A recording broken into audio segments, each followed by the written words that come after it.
El Colegio de Sinaloa presenta En Curso, una ventana a las actividades de El Colegio de Sinaloa. Trabajo, arte, ciencia, investigación, expresión. En Curso. Comenzamos.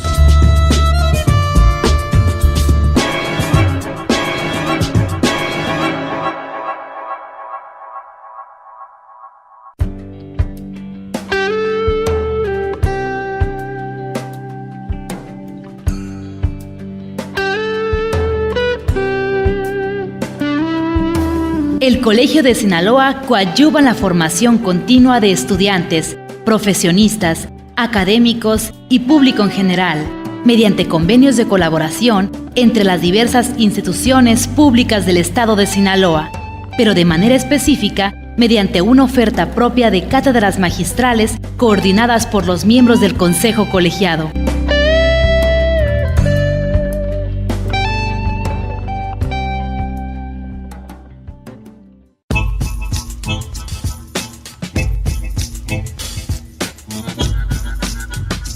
Hola, ¿qué tal amigos? Bienvenidos una vez más al programa En Curso, el programa de El Colegio de Sinaloa. Yo soy Gerardo Osornio y en esta ocasión le voy a presentar una interesante entrevista con el maestro Juan Carlos Ayala Barrón, quien nos va a platicar sobre un libro que reúne algunas de las ponencias de los dos primeros coloquios de violencia en México que convocó la Escuela de Filosofía y Letras desde hace ya algún tiempo. Viene ya una edición más próximamente, de la cual nos va a hablar al final el maestro Juan Carlos Ayala Barrón.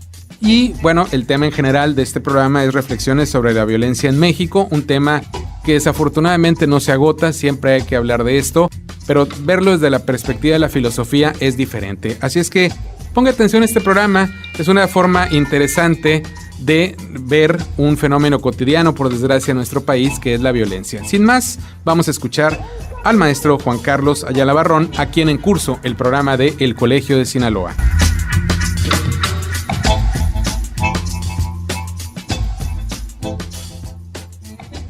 Maestro, pues bienvenido. Muchas gracias por acompañarnos de nuevo. Y bueno, el día de hoy trae un libro que es una antología de textos que surgieron de los dos primeros coloquios sobre violencia que ya cité, y que bueno, valdría la pena comentarlos y bueno, algunas de las reflexiones también, porque este tema desafortunadamente en nuestro país sigue dando para la reflexión, para la plática cotidiana, pero sobre todo pues para pensar en causas, soluciones y todos los bemoles que eso implica. Maestro, bienvenido, muchas gracias.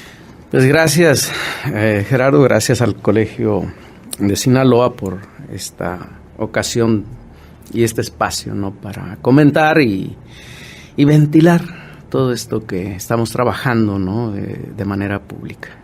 Yo quisiera comenzar con una pregunta pues elemental. Este libro que usted trae aquí en sus manos, que son reflexiones en torno a la violencia en México, y como decía hace un rato, pues son textos surgidos de las primeras 2 ediciones del coloquio sobre violencia que organiza la Universidad Autónoma de Sinaloa. ¿Qué tan difícil fue hacer esta edición? Porque yo supongo que todas las participaciones, todas las ponencias son dignas de participar en una antología. Probablemente no se pudo tener todas. Y básicamente, ¿cuáles son los temas a tratar, las reflexiones que nos implica leer este libro? Y además, bueno, platicaremos por supuesto de otras cosas, que ya viene el 5º coloquio, en fin. Bueno, pues mira, este libro destaca, ¿no?, algunos trabajos presentados en el primero y en el segundo coloquio sobre violencia.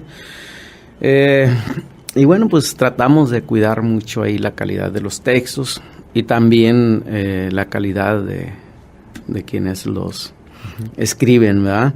Entonces, es un primer esfuerzo para tratar este tema tan difícil de manera académica. Un tema como la violencia criminal, del narcotráfico, del crimen organizado, incluso a veces se ha cuestionado, ¿no?, si es posible tratarlo desde la filosofía, por ejemplo. Pues bien, aquí estamos demostrando que sí, pero no solo desde la filosofía, sino también es un tema que hemos trabajado interdisciplinariamente. Antropólogos, sociólogos, literatos, psicólogos y desde luego filósofos. Entonces, es una serie de reflexiones, ensayos desde estos campos. Entonces, nos interesa mucho destacar esto porque, por ejemplo, el eje vertebral es el filosófico. ¿Por qué? Porque desde ahí estamos creando una serie de conceptos novedosos, interesantes, tratando de fundamentar incluso cuáles son, ¿no?, esto que dices tú, los problemas nodales, ¿no?, de la violencia en México y cómo atañen entonces a la condición humana para que sean tratados desde el campo de la filosofía. Eso es por un lado.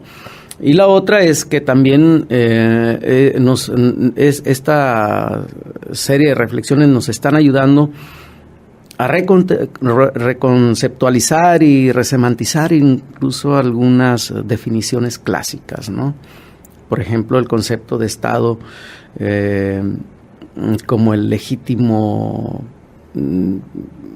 poseedor de la violencia, ¿no?, el que ejerce el legítimo control de la violencia, es una definición clásica de Max Weber. El monopolio de la violencia, dicen algunos, ¿no? Exactamente, el monopolio de la violencia lo ejerce el Estado. Pues no. Aquí estamos demostrando en algunos ensayos de sociólogos, como el caso de Arturo Lizárraga, de Nery Córdoba, por ejemplo, que no es propiamente así, que también hay una violencia que escapa al Estado. Y es una lucha en estos ensayos, porque también hay pensadores aquí, como el caso de Gerardo de la Fuente, de la UNAM, el caso de Billy López, por ejemplo, de la UACM, que definen, tienen esta clásica definición, ¿no? Para ellos toda violencia, incluso la criminal, entra en el esquema del Estado, ¿no?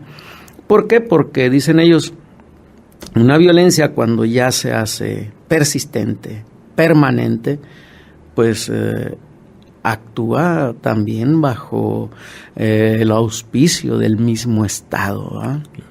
Entonces, ellos retoman mucho a Agamben, ¿no?, que habla de los estados de excepción. Los estados de excepción confirman la regla, dice, ¿no? Entonces, estos tipos de violencia criminal que al parecer escapan a este control del Estado, pues no es tal, ¿no?, según ellos. Pero aquí hay ensayos donde se polemiza todo eso. Y acaba de venir precisamente aquí al Colegio de Sinaloa Michel Bebiorca, que él tiene una tesis muy interesante sobre cómo la violencia criminal está saliendo, ¿no?, de esos cánones, de esos esquemas, de esas normas ya clásicas del Estado. Entonces, es un intento por reconceptualizar cosas. En el caso mío, por ejemplo, el tema de la violencia criminal yo lo abordo desde los aspectos de la identidad, de la cultura, de los mecanismos de tensión y cohesión, ¿no?, de la identidad. Entonces, trato aquí, por ejemplo, de justificar o no justificar, sino argumentar por qué y cómo la filosofía debe y puede afrontar estas temáticas, ¿no? ¿Por qué? Porque tienen implicaciones éticas, implicaciones antropológicas, implicaciones sociales, implicaciones culturales, religiosas, estéticas. Hay muchos campos donde esta violencia generada por narcotráfico te está impactando en la vida íntima y en la vida social, ¿no? Entonces, ¿por qué desligar a la filosofía de esto? No. Ajá, entonces eso es un poco ahí de lo que tenemos. Y claro, hay temas incluso de aspectos de la violencia de género, que también aquí Francesca Gargalo lo aborda, y cómo ella, a través de ciertas mujeres artistas, ve cómo afrontan el tema de la violencia hacia la mujer, ¿no?, a través de la historia de las artistas aquí en México. Maestro Ayala Barrón, hace un momento usted mencionó pues que el asunto de la violencia, que también es parte a veces de la identidad, o se puede ligar a la identidad, a la cultura de una sociedad. Creo que mucha gente que nos está sintonizando a través de diversas radiodifusoras culturales del estado de Sinaloa probablemente tienen tiempo pensando, yo he sido en ocasiones uno de ellos, que ya la violencia podríamos pensarla como parte de la misma, si no identidad, de la idiosincrasia mexicana en algunos lugares del país, por la proclividad que hay hacia lo ilegal, hacia la transgresión de la regla, la más mínima que sea, pero hay una proclividad. Quizá estoy equivocado, yo no tengo los alcances de una persona que pueda analizar filosóficamente algo así, como usted sí lo puede hacer, ni soy sociólogo, pero me gustaría que nos platicara un poco de esto de la violencia y la identidad y la cultura, porque es un tema interesante y en Sinaloa hemos padecido una violencia, si no sistemática, sí constante a lo largo de las últimas décadas y cada vez como más desbordada, más fuera de control de aquello que se decía antes de que el Estado controlaba hasta cierto punto la ilegalidad. Creo que eso ya quedó muy en el olvido, ¿no? Muy en el pasado sobre todo. Mira, hay dos cosas aquí que te puedo comentar de por qué nuestra sociedad, nuestras comunidades, nuestros habitantes ya son incluso hasta, a veces me da miedo pensarlo, pero proclives, ¿no?, a la violencia. Por dos cosas, o más que proclives, ¿no?, ya la vemos como normal. Exacto. Y esto tiene que ver con dos asuntos. Uno, porque o entendemos que no podemos contra la violencia, entendemos el mundo de complicidades que hay entre política y crimen organizado, y pues ante eso, ¿qué nos queda? Y la otra pues es que tenemos el riesgo certero de que en cualquier momento podemos morir violentamente en unas circunstancias en las que estamos. Y la otra es también que hay un fundamento cultural, un fundamento que ha ido creciendo a la par que estas actividades ilícitas, aquí en Sinaloa por lo menos, ¿no? Y que eso nos ha permitido a nosotros ir encontrando ciertos amarres en la identidad sinaloense entre las gentes que viven de esa actividad y la gente que vive de manera tradicional, por decirlo de alguna manera, ¿va? Me refiero a esto. El narcotráfico a lo largo de los años ha generado, es una actividad económica, como lo ha sido siempre, ¿va?, que requiere ciertas condiciones, ciertas estructuras, y bueno, crece en una comunidad, en un ámbito de sujetos, de ciudadanos. Entonces, se van creando ciertos constructos identitarios a lo largo de décadas. Entonces, tenemos actualmente una permeación muy fuerte a raíz del crimen organizado hacia la sociedad, que se va ramificando en la música, en la forma de vestir, en el léxico, en la forma del habla, en los cultos religiosos. Tenemos a Malverde, la Santa Muerte, San Judas Tadeo, etcétera, ¿no? En el arte incluso, ¿no? En la arquitectura, porque tú ves una arquitectura muy especial en la arquitectura domiciliaria de estos sujetos, y también lo ves en la arquitectura funeraria, ¿no? Uh-huh. Vas al panteón y te encuentras esas tumbas majestuosas, ¿no?, llenas de suntuosidad. Entonces se van construyendo esas identidades que se van permeando entre una identidad tradicional y una identidad emergente como la del narcotráfico. Entonces va impactando socialmente, va impactando culturalmente, y entonces nos va permitiendo a nosotros sobrevivir o convivir en un ambiente de esta naturaleza, donde vemos ya como normales. Y la otra, te digo, es que tenemos miedo y hay que aceptarlo. Ese es el problema que tenemos. Cuando ya normalizamos una situación de esta naturaleza, es cuando decimos que nuestra sociedad ya está dañada, y dañada muy fuerte, ¿no?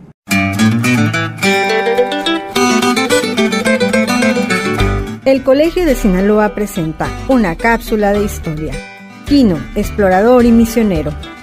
Eusebio Francisco Quino se asocia con el periodo de evangelización en México durante los siglos XVI y XVII. Su influencia pervive hasta nuestros días, pues anualmente se le rinde homenaje en varias ciudades de Arizona, donde participó en su fundación, y en nuestro país varias poblaciones llevan su nombre. Nació en Italia y se incorporó a los jesuitas a los 14 años. Posteriormente llegó a la Nueva España. En 1683 viajó como cosmógrafo real y misionero para descubrir y colonizar el norte del país. Emprendió la exploración de los actuales territorios de Sonora, Sinaloa y Arizona, llamada Pimería Alta. El padre Quino apoyó a los indígenas con la introducción de la ganadería y métodos de cultivo modernos en la agricultura. Por su experiencia y su trato, se convirtió en uno de los misioneros más queridos de la época.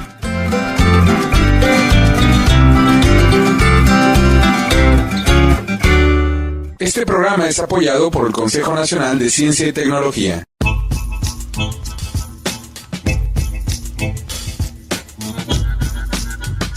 Les recuerdo a quienes nos están sintonizando que este es el programa en curso, el programa de El Colegio de Sinaloa, una emisión semanal a nivel estado que llega a usted desde hace alrededor de 2 décadas a través de diversas radiodifusoras culturales del estado de Sinaloa, llevando para usted algunas de las actividades de El Colegio de Sinaloa.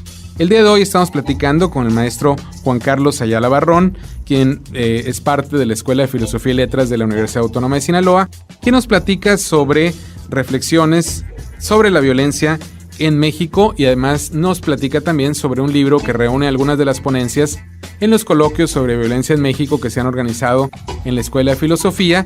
Específicamente fue en las 2 primeras ediciones, ya viene una más, de la cual nos va a platicar en el siguiente segmento el maestro Juan Carlos Ayala Barrón, así es que sin más preámbulo vamos a seguir escuchándolo.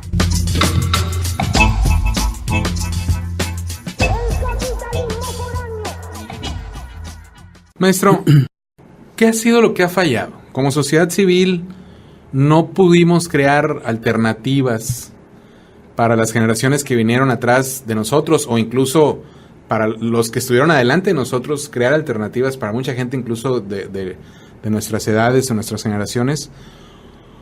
¿O fue más la culpa o responsabilidad, por decirlo de una manera más noble, del Estado? ¿Cuál sería, en su visión filosófica, esa situación que se ha presentado, como dice usted, de aceptar con normalidad la violencia y todo lo que ello implica y de dónde viene y hacia dónde nos lleva? Como sociedad civil seguramente tenemos alguna responsabilidad, pero el Estado también, indudablemente. Entonces, claro,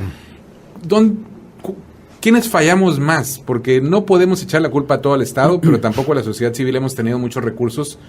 Por lo que usted decía bien, claro, creo yo compartir muy bien, es el miedo a veces y saberse indefenso. Claro. Ante cualquier reclamo incluso, ¿no?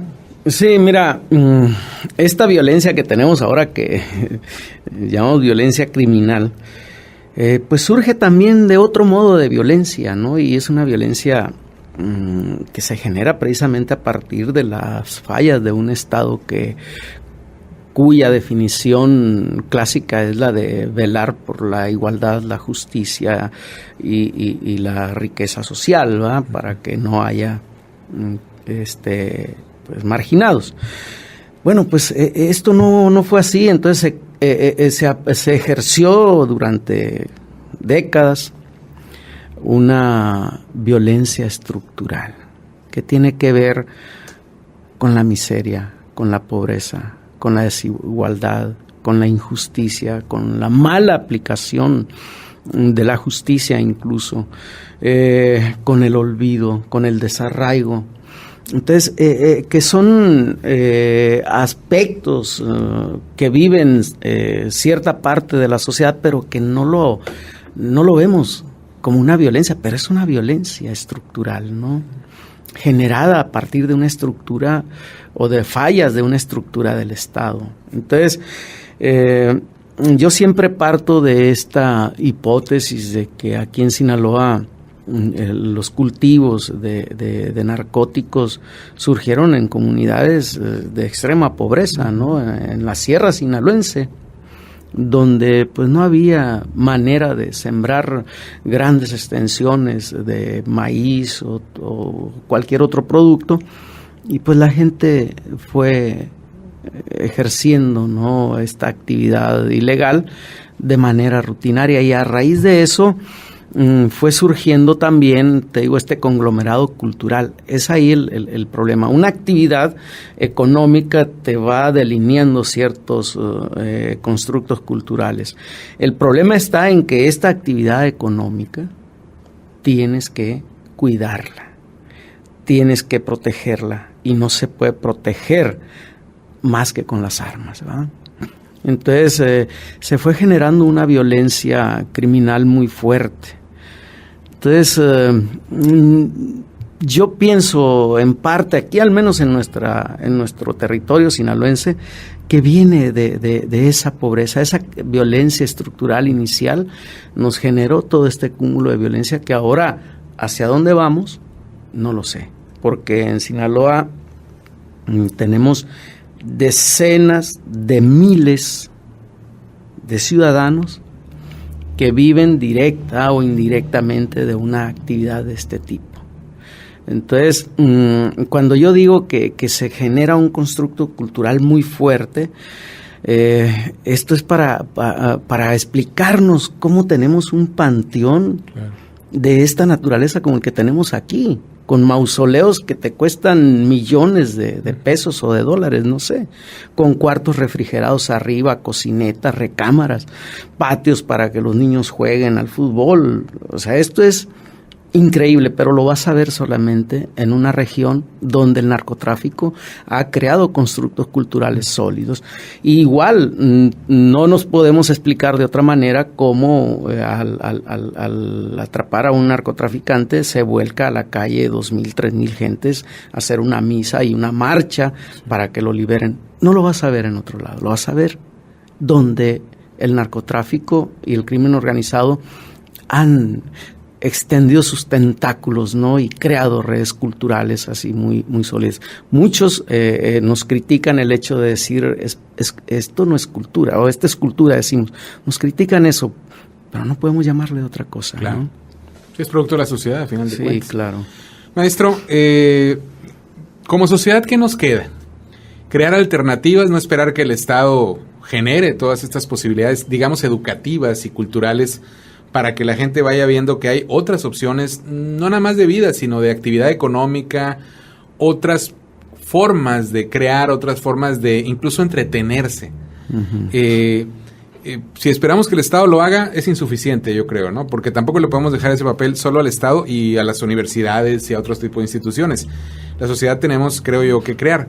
¿Podemos hacer eso como sociedad? ¿Podríamos en Culiacán, por ejemplo, y en Sinaloa en general, como sociedad organizarnos y generar alternativas culturales, digamos, para entretenimiento de entrada, pero que sirven como base para que en un futuro pues haya algo más? No sé, ¿cómo lo ve usted? Pues está complicado, primero porque es una sociedad atemorizada, ¿verdad? Y en una sociedad con temor es muy difícil que surjan alternativas espontáneas. Tienen que surgir por una necesidad. Por ejemplo, te pongo el caso de las rastreadoras. Uh-huh, sí.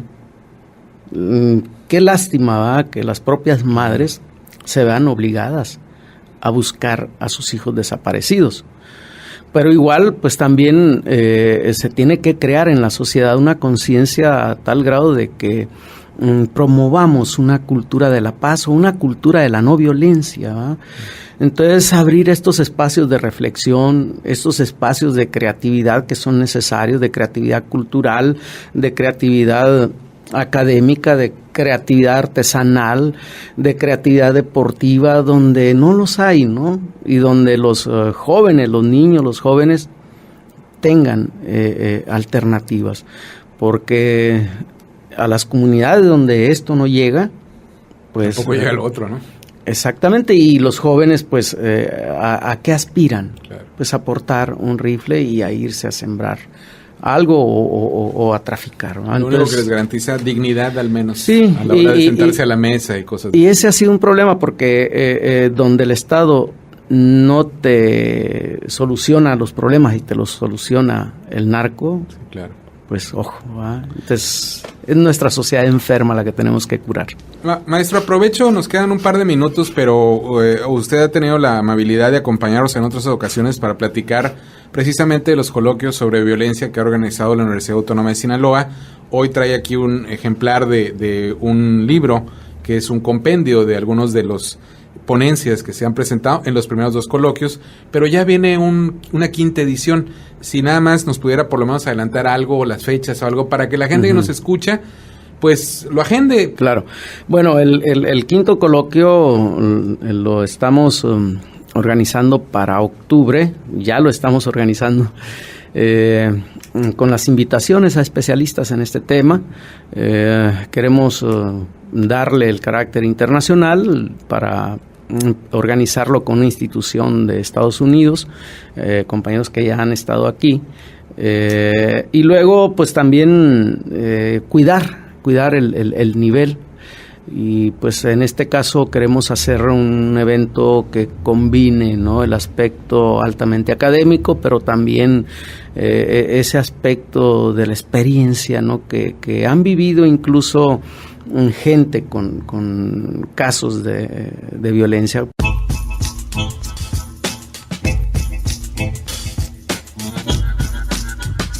Estamos a punto de terminar, el tiempo se está agotando. Le recuerdo que esta fue una entrevista con el maestro Juan Carlos Ayala Barrón, reflexiones sobre la violencia en México.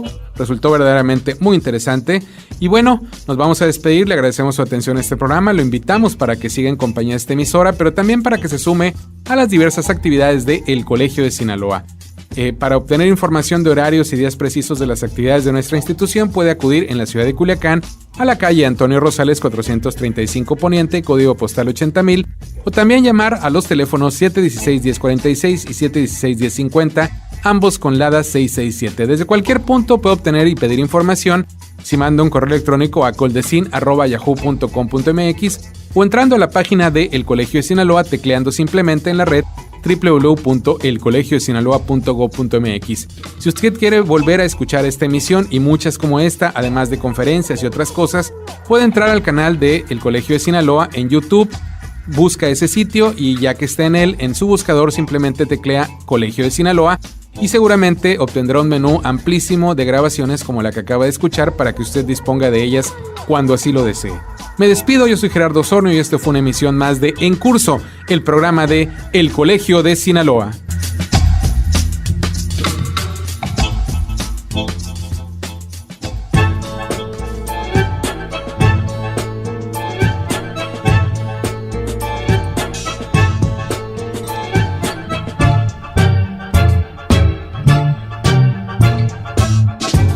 Este fue En Curso, una ventana a las actividades de El Colegio de Sinaloa. La próxima semana, usted tiene una cita a la misma hora en esta misma estación con En Curso, el programa de El Colegio de Sinaloa.